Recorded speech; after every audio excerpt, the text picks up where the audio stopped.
घर की दोनों बहुएं जो आपस में सगी बहनें थीं, बरामदे में बैठी बातें कर रही थी कि डाकिया उन्हें एक चिट्ठी पकड़ा गया। चिट्ठी खोलते ही बड़ी बहू का मुंह उतर गया। छोटी बहू ने पूछा, क्या हुआ दीदी? बड़ी बहन बोली, हमारे पतियों की प्यारी बहनों ने लीगल नोटिस भेजा है। लिखा है घर, खेत और दुकान में उनका आधा हिस्सा है, तुरंत खाली कर दे, नहीं तो वे पुलिस की सहायता लेगी। छोटी बहन बोली, करोड़ों की संपत्ति देखकर दोनों के मन में लालच आ गया है। अपने ही भाइयों का हक मारते हुए उन्हें शर्म ही नहीं आ रही है। तभी बड़ी बहन ने अपने वकील जीजा को फोन मिलाकर पूछा कि इसका क्या उपाय है।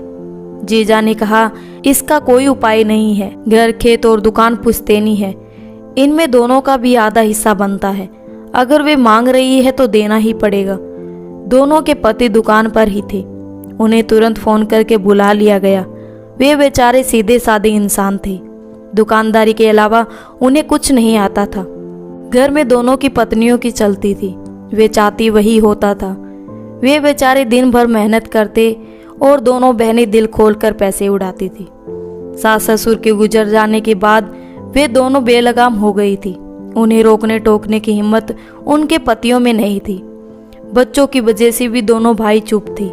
बड़ी बहू बोली, देखो तुम्हारी बहनों की करतूत, घर, दुकान और खेत में आधा हिस्सा मांग रही है।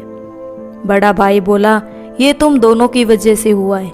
पिछले साल तुमने उन्हें रक्षाबंधन पर नहीं बुलाया था। तुम दोनों उनके अपने ही घर पर कुंडली मारकर बैठ गई है। तुम्हारे कारण करोड़ों की जायदाद उन्हें देनी पड़ेगी। तुम दोनों ने उनका मायका ही खत्म कर दिया। अब अपना हिस्सा नहीं मांगेगी तो क्या करेगी? छोटी बहू बोली, क्या इसका कोई उपाय नहीं है? बड़ा भाई कुछ देर सोचता रहा, फिर बोला, इसका एक ही उपाय है। तुम दोनों उनको इस रक्षाबंधन पर फोन करके बुलाओ, उनके साथ प्यार से पेश आओ। क्या पता वे खुश होकर अपना हिस्सा हमारे लिए छोड़ दे। बड़ी बहू बोली, क्या वह ऐसा करने से मान जाएगी? बड़ा भाई फिर बोला, उनके बच्चों की शादी में भात भी तो भरना पड़ेगा, कर सकोगी ये सब? छोटी बहू बोली, भात में जितना खर्चा आएगा उनसे 50 गुना ज़्यादा यहाँ उनके हिस्से की संपत्ति है। छोटा भाई बोला, ये सब तुम दोनों को याद रहता तो आज ये नोटिस की नौबत ही नहीं आती। तुम दोनों हमारी बहनों को फ़ोन करो और कहो कि इस बार रक्षाबंधन पर जरूर आना है, और ये नोटिस वाली बात उन दोनों को मत बताना। उन्हें यही लगना चाहिए कि नोटिस हमें मिला ही नहीं। फिर दोनों बहुओं ने अपने नंदों को फ़ोन करके रक्षाबंधन पर आग्रह के साथ इनवाइट किया। दोनों नंदे बहुत खुश नजर आई। फिर दोनों भाई वापस दुकान पर गए। छोटा भाई बोला, भैया मज़ा आ गया, हमारी पत्नियों को पता भी नहीं चल पाया कि वो नोटिस हम दोनों भाइयों ने भेजा था। बड़ा भाई बोला, हाँ भाई, अब इस बार रक्षाबंधन पर हमारी कलाई सुनी नहीं रहेगी।